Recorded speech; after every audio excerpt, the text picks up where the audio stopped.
यदि आपको बाटी खाना पसंद है तो आप एक बार बाटी की ये रेसिपी जरूर ट्राई कीजिएगा। आज हमने बनाई है मटर मसाला बाटी।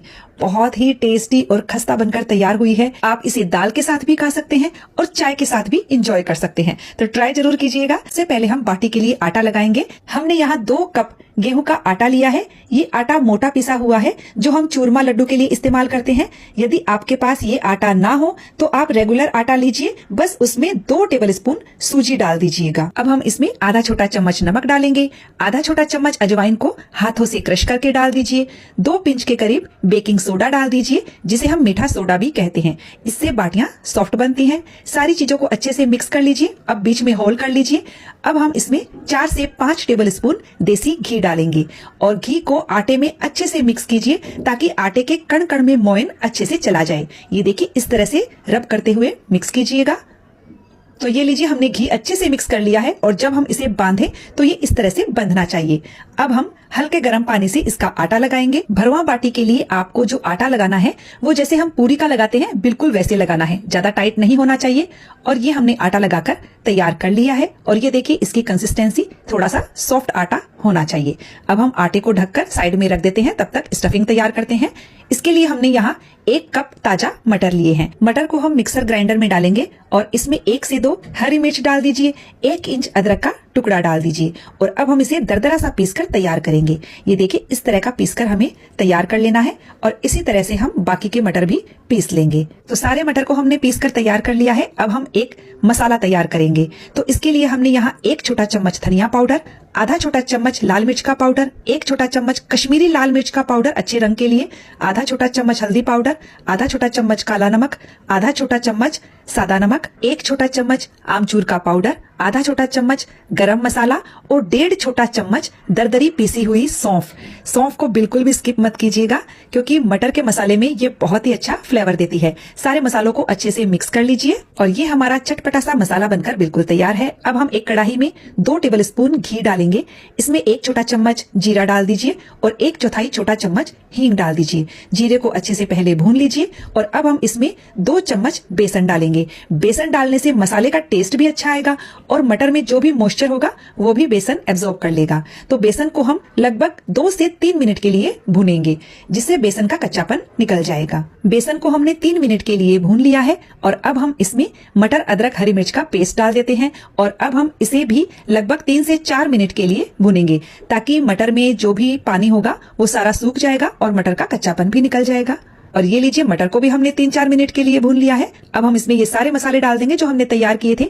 मसालों को अच्छे से मिक्स भी कर लीजिए और साथ साथ ये भून भी जाएंगे। आप ये वाली स्टफिंग मटर की कचौरी बनाने के लिए भी इस्तेमाल कर सकते हैं और मटर के पराठे बनाने के लिए भी। मसालों को हमने अच्छे से मिक्स कर लिया है। अब हम आधा छोटा चम्मच पीसी हुई चीनी डालेंगे। चीनी डालने से खट्टेपन और तीखेपन का बैलेंस हो जाएगा, इससे मसाला मीठा नहीं होगा। और बारीक कटा हुआ हरा धनिया डाल देंगे, अच्छे से मिक्स कर लेंगे और ये हमारी सुपर टेस्टी स्टफिंग बनकर बिल्कुल तैयार है। इसे हम एक प्लेट में निकाल देते हैं और ठंडा होने के लिए रख देते हैं। आज हम कुकर और तंदूर में बाटी बनाएंगे। कुकर में बाटी बनाने के लिए कुकर में मैंने एक स्टैंड रखा है, इसमें एक प्लेट रख दीजिए और कुकर का जो ढक्कन है उसका सीटी और रबर दोनों हटा दीजिएगा। इसे हम 10 मिनट के लिए मीडियम फ्लेम पर प्रीहीट होने के लिए रख देते हैं। तब तक हम बाटियां बनाकर तैयार करते हैं। इधर आटा भी अच्छे से सेट हो गया है। आटे को पहले 1 से 2 मिनट के लिए अच्छे से मसल लीजिए और अब हम इसमें से छोटी छोटी लोइयां तोड़ लेंगे। इतने आटे में आपकी आराम से 10 बाटी बन जाएगी। ये देखिए, लोइयां तोड़कर अंगूठों से इसे फैला लीजिए और बस अब हम इसमें मसाला रख देंगे और चारों तरफ से आटा उठाते हुए पैक कर लीजिए। दोनों अंगूठों से मसाला नीचे कीजिए और उंगली से आटा ऊपर लेके आइए और बस पास पास लाकर इसे इस तरह से पैक कर दीजिए। इसमें आपको बहुत ज्यादा कारीगरी करने की जरूरत नहीं है। और ये लीजिए, हमारी एक बाटी को हमने भरकर तैयार कर लिया है। इसी तरह से हम सारी बाटी बना लेंगे। मैं आपको एक और बाटी दिखा देती हूँ। ये देखिए, इस तरह से चपटा कर लीजिए, अंगूठों से इसे फैला लीजिए, जैसे हम पराठे वगैरह भरते हैं बिल्कुल वैसे ही। फिर से इसमें स्टफिंग रखिए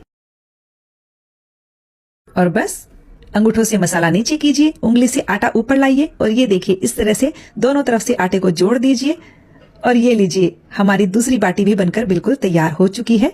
इसी तरह से हम सारी बाटी बना लेंगे। तो ये लीजिए, हमने एक बार में यहाँ पर 3 बाटी बनाई है। इन तीनों बाटी को हम कुकर में बनाएंगे। इधर कुकर भी गर्म हो चुका है, तो पहले हम इसमें जो प्लेट रखी है उसे अच्छे से घी से ग्रीस कर लेंगे। देखिए, यदि आपके पास बड़ी कढ़ाई हो तो आप कढ़ाई में स्टैंड रखकर, प्लेट रखकर उसमें भी बाटी बना सकते हो। जैसे बड़ी कढ़ाई होगी तो एक साथ बहुत सारी बाटी बन जाएगी। और अब हम कुकर का ढक्कन लगा देंगे। याद रखिए, रबर और सीटी नहीं है इसमें। अब गैस की आंच को मीडियम रखते हुए इन्हें बेक होने दीजिए। तो ये देखिए, हमने इधर और बाटी तैयार कर ली है। 7 बाटी को हम तंदूर में बनाएंगे।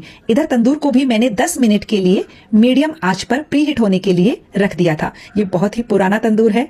अब हम इस तंदूर में ये सारी बाटी रख देंगे और तंदूर में मीडियम आंच पर इन्हें 8 मिनट के लिए बेक होने देंगे। 8 मिनट के बाद हम इसे चेक करेंगे।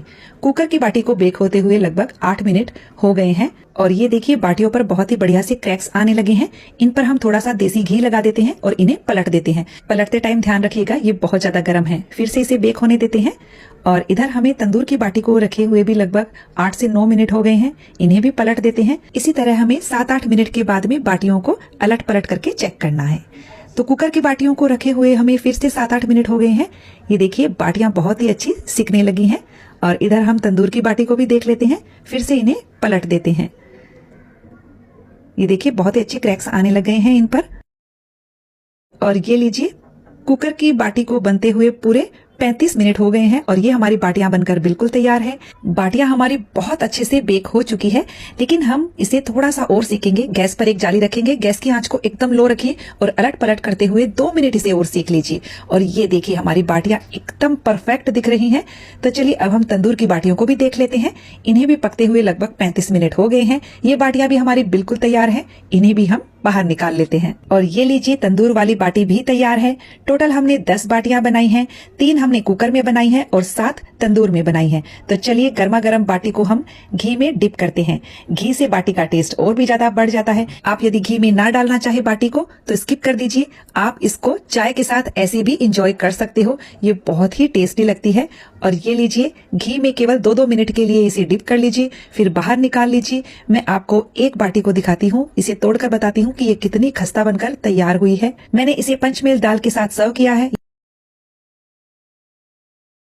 फ्रेंड्स, रेसिपी अच्छी लगे तो वीडियो को लाइक शेयर कर दीजिएगा, कमेंट करके जरूर बताइएगा।